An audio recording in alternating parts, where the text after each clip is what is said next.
Assalamualaikum mga kabayan. Ito ang aking mga umrah tips. So pang araw-araw, this is the bag you can carry. It's light.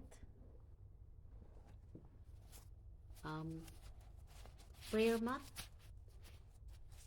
Just in case you can't get into the mosque and there's no carpet, so you're ready to have your own prayer mat para sa simentado na floor. And dahil ganito din ang sapatos mo, so anything that is light and can be folded that way, so it can go easily to your bag like this.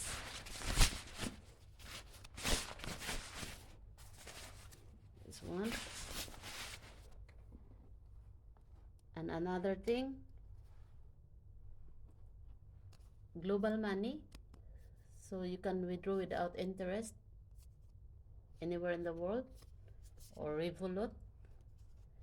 You can have an app and it's easy to use, no transaction fee.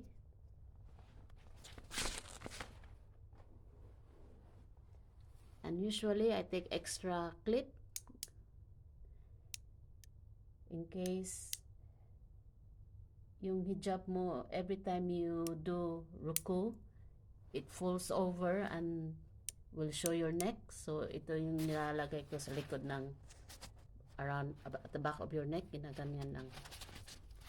So that's it. This is the ideal bag when you go umrah. So you can just put your shoes inside. Pag ganito din ang shoes na you choose to wear.